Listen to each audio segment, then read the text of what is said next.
Hello friends, welcome to Sociology in Tamil. இந்த வீடியோவில் causes of bureaucracy பற்றி பார்க்க போகிறோம். போன வீடியோவில் I elaborately discussed about the characteristics of bureaucracy, அந்த தியரி ஆஃப் பியூரோக்ரஸினா என்ன அப்படின்னு பார்த்தோம். அந்த பியூரோக்ரஸி அப்படின்ற கான்செப்ட் வர்றதுக்கு என்ன காரணம் அப்படின்னு மேக்ஸ் வெபர் வந்து ஒரு சில காரணங்கள் சொல்லுவார்.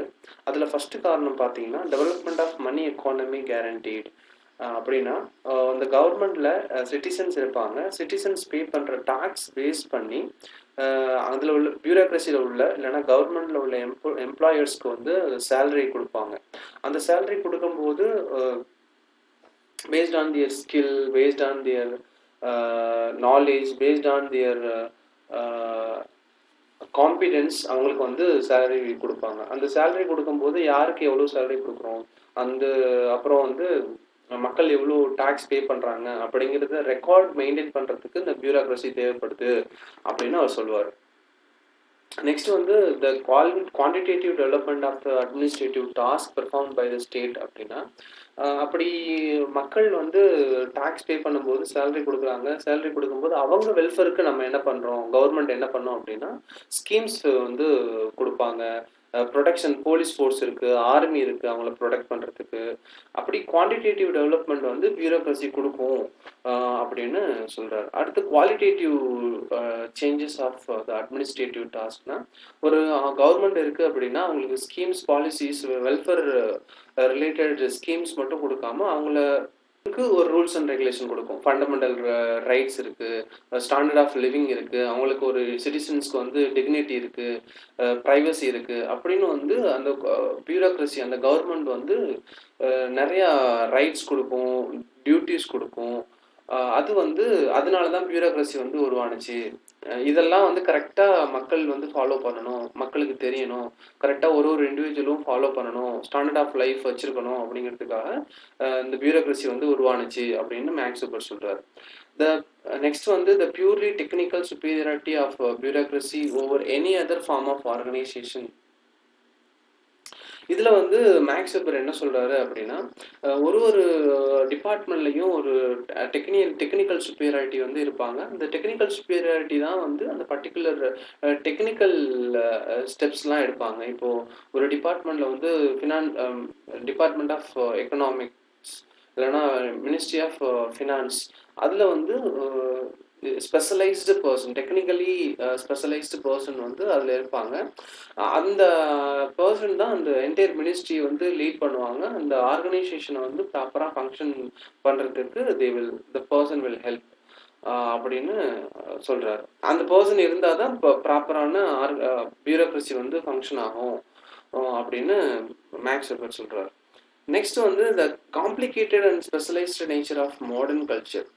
அஸ் ஐ செட், நம்ம வந்து ட்ரெடிஷ்னல் சொசைட்டி அப்புறம் வந்து இண்டஸ்ட்ரியல் சொசைட்டி வரும்போது அந்த hierarchical order and specialised sections, specialised departments வந்து கேட்டகரைஸ் பண்ணி ப்ராப்பராக வந்து ஒரு டிபார்ட்மெண்ட்டை இல்லைனா கவர்மெண்ட்டை இல்லைனா ஆர்கனைசேஷனை வந்து ரன் பண்ணுறதுக்கு வந்து பியூரோக்ரஸி வந்து தேவைப்படுது அப்படின்றது தான். டிவிஷன் ஆஃப் லேபர் இருக்கு இல்லையா, ஒரு டிபார்ட்மெண்ட்டில் ஹெச்ஆர் டிபார்ட்மெண்ட்னா ரெக்ரூட்மெண்ட் நடக்கும், ஃபினான்ஸ்னா accounts related issues, statistics related thing இதெல்லாம் பார்ப்பாங்க.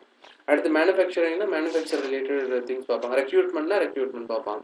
ஸோ இந்த காம்ப்ளிகேட் அந்த ஸ்பெஷலைசேஷன் வந்து போக போக நாள் போக போக எல்லாமே வந்து காம்ப்ளிகேட்டடாக இருந்தது. ஸோ அதனால இந்த பியூரோக்ரஸி கொண்டு போனோம், பியூரோக்ரஸி அப்படிங்கிற கான்செப்ட் இருந்தால் ஈஸியாக மேனேஜ் பண்ணிடலாம் அப்படின்னு சொல்கிறாரு. நெக்ஸ்ட் வந்து ரேஷனல் இன்டர்பிரிட்டேஷன் ஆஃப் லா. ஒரு இண்டிவிஜுவலுக்கு வந்து ஒரு சிட்டிசனுக்கு வந்து இந்தந்த ரைட்ஸ் இருக்குது, என்னென்ன லா இருக்குது, ரூல்ஸ் அண்ட் ரெகுலேஷன் இருக்குது, இதெல்லாம் வந்து கரெக்டாக ஒரு சிட்டிசன் ஃபாலோ பண்ணணும், அந்த சிட்டிசனுக்கு வந்து கரெக்டாக போய் சேரணும் அப்படின்னா பியூரோக்ரஸி வேணும். அதனால தான் பியூரோக்ரஸி அப்படிங்கிறது உருவாகுது அப்படின்னு மேக்ஸ் வெபர் சொல்கிறார். நெக்ஸ்ட் வந்து மாஸ் டெமோக்ரஸி. இப்போ மக்கள் தொகையும் அதிகமாகிட்டே இருக்குது மாடர்ன் சொசைட்டியில், போஸ்ட் மாடர்ன் சொசைட்டி, இந்த கரண்ட் சொசைட்டிலையும் பார்த்தீங்கன்னா பாப்புலேஷன் வந்து அதிகமாகிட்டே இருக்குது. அப்படி பாப்புலேஷன் அதிகமாக அந்த மக்களை வந்து மேனேஜ் பண்ணணும் அப்படின்னா அந்த பியூரோக்ரஸி வந்து வேணும். அதனால தான் இந்த பியூரோக்ரஸி வந்து உருவானுச்சு அப்படின்னு மேக்ஸ் வெபர் சொல்கிறாரு. இந்த தியரி வந்து மேனேஜ்மெண்ட், அந்த எம்பிஏ பிபிஏ படிக்கிறவங்களுக்கு கூட இந்த தியரி வந்து ரொம்ப important. They also use to study in their subjects. அடுத்து வந்து கான்சன்ட்ரேஷன் ஆன் மெட்டீரியல் மீன்ஸ். மக்கள் வந்து இந்த மாடர்ன் சொசைட்டியில் மெட்டீரியல்ஸ்க்கு வந்து ரொம்ப இம்பார்ட்டன்ஸ் கொடுக்க ஆரம்பிச்சிட்டாங்க. முன்னாடி வந்து ஐடியாஸ்க்கு வந்து தான் இம்பார்ட்டன்ஸ் கொடுப்பாங்க, ரிலீஜியன், பிலீஃப், கஸ்டம்ஸ், அது இதுன்ட்டு. இப்போது people use to give importance to the materials. They want money, they want big bungalow, they want car, they want bike, they want so many things which are related to materials. So அதெல்லாம் manage பண்ணணும் அப்படின்னா நமக்கு வந்து bureaucracy வேணும். Modern சொசைட்டிக்கு வந்து bureaucracy அப்படிங்கிறது ரொம்ப இம்பார்ட்டண்ட். இப்போ பணம்னா எக்கனா பேங்க்கில் போட்டு வச்சுப்பாங்க. மற்ற ப்ராடக்ட்னா வேறு ஒரு ப்ராடக்ட்டுக்கும் ஒரு ஸ்பெசிஃபிக் டிபார்ட்மெண்ட் இருக்கும். இப்போது பைக், கார்னு வச்சுக்கோங்க, அதை மேனேஜ் பண்ணணும் அப்படின்னா அதுக்கு தனியாக ஒரு டிபார்ட்மெண்ட். அதை வந்து ஒரு இடத்துல பத்திரமா வைக்கணும்னா அதுக்கு ஒரு டிபார்ட்மெண்ட். அப்படின்னு சொல்லிட்டு ஹைரார்கிக்கல் ஆர்டர், ஒரு ஆர்கனைஸ்டு டிபார்ட்மெண்ட்ஸ் இருந்தால் தான் அந்த இண்டிவிஜுவலோட நீட்ஸ் வந்து ஃபுல்ஃபில் ஆக முடியும். இல்லைன்னா ஒரு ப்ராப்பரான ஒரு ஸ்ட்ரக்சருக்குள்ளே ஒரு இண்டிவிஜுவல் வந்து வாழ முடியும் அப்படின்னு சொல்கிறார். நெக்ஸ்ட் வந்து கான்சிக்வன்சஸ் ஆஃப் பியூரோக்ரஸி. இந்த பியூரோக்ரஸிங்கிற கான்செப்ட் வந்தனால என்னென்ன விளைவுகள் வந்து இந்த சொசைட்டியில் வந்துச்சு அப்படின்னு சொல்கிறார். ஃபர்ஸ்ட் வந்து பியூரோக்ரட்டைசேஷன்.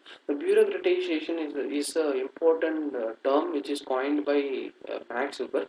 பியூரோக்ரட்டைசேஷன் அப்படின்னா என்னென்னா, பியூரோக்ரட்டைசேஷன் இஸ் அ ப்ராசஸ். இந்த ப்ராசஸில் வந்து industry, commerce, economics, standard of living எல்லாமே வந்து இந்த ஃபீல்டு எல்லாமே வந்து டெவலப் ஆகிட்டே இருந்துச்சு ஒரு சிஸ்டமேட்டிக் வேலை. அப்படிங்கிறது தான் பியூரோக்ரட்டைசேஷன். பியூரோக்ரட்டைசேஷன் அப்படின்னா சிம்பிள் டேர்மில் இது ஒரு கண்டினியூஸான ப்ராசஸ். இந்த ப்ராசஸில் வந்து எல்லா ஒரு ஃபங்க்ஷனுமே ஒரு சிஸ்டமேட்டிக்காக ஒரு ஹைரார்கிக்கல் ஆர்டரில் நடக்க ஆரம்பிச்சுக்கிட்டே இருக்குது. அப்படிங்கிறது தான் பியூரோக்ரட்டைசேஷன். நெக்ஸ்ட் வந்து பியூரோக்ரஸி இஸ் ஃபுல்லி எஸ்டாப்ளிஷ்ட். நீங்கள் எங்கே போனாலும் பியூரோக்ரஸி இருக்கும். சில நேரங்களில் வந்து ப்ரைவேட் செக்டார்லையும் வி கேன் ஃபைண்ட் பியூரோக்ரஸி இந்த 12 கேரக்டரிஸ்டிக்ஸும் இருந்துச்சுன்னா அங்கே வந்து வி கேன் ஃபைண்ட் பியூரோக்ரஸி. அதனால் எந்த ஒரு ப்ரைவேட் செக்டராக இருக்கட்டும், கவர்மெண்ட் செக்டராக இருக்கட்டும், என்ஜிஓவாக இருக்கட்டும், எங்கே போனாலும் we can find the bureaucracy. So இந்த பியூரோக்ரஸி வந்து universal in nature. Next consequence பார்த்தீங்கன்னா, அந்த பியூரோக்ரஸியை வந்து டிஸ்ட்ராய் பண்ணவே முடியாது. ஏன்னா வந்து மனிதன் வந்து அந்த சிஸ்டமேட்டிக்காக எல்லா விஷயமும் பண்ணி டிபார்ட்மெண்ட் வைஸ் எல்லாத்தையும் கேட்டகரைஸ் பண்ணி பழகினால அந்த பியூரோக்ரஸி அப்படிங்கிற ஒரு கான்செப்டை, சிஸ்டமேட்டிக் மெத்தடை வந்து டிஸ்ட்ராய் பண்ணவே முடியாது.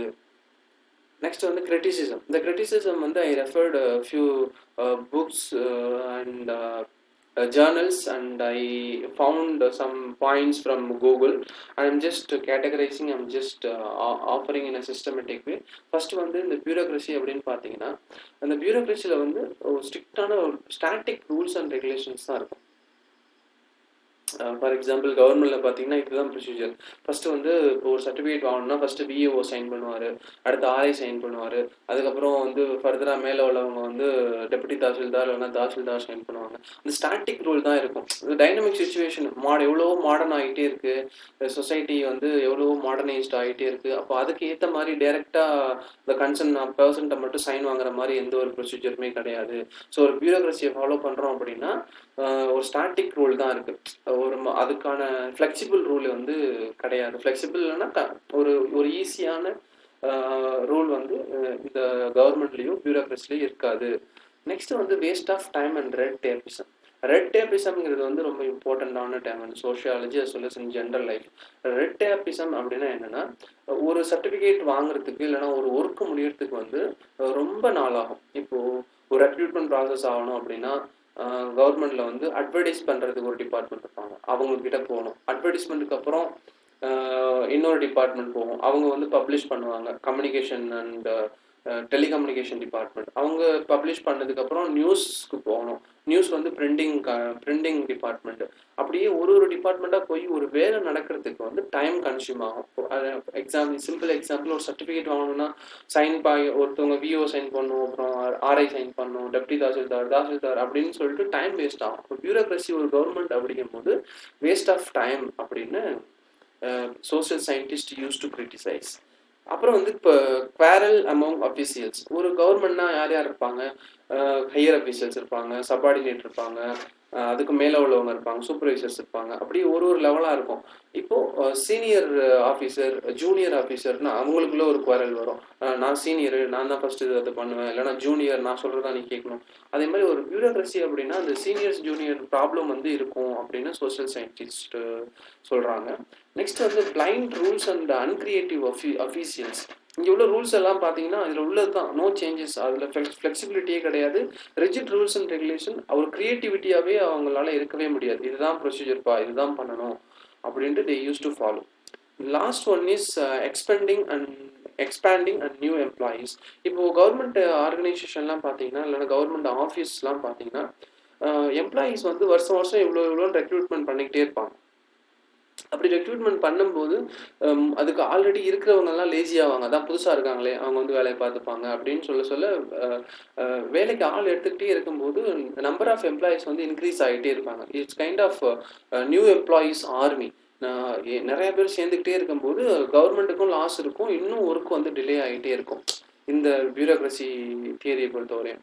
So by this slide I conclude this theory part criticism. இந்த வீடியோ உங்களுக்கு யூஸ்ஃபுல்லாக இருக்கும்னு நம்புகிறேன். If you like this channel, please like. If you have any doubt, you can ask in the comment box. Make sure you subscribe to this channel, and if you know anybody preparing for sociology related competitive exams, make sure you are forwarding this channel. Thank you for watching. Keep supporting this channel. I will be uploading more videos on competitive exam related topics. Thank you for supporting.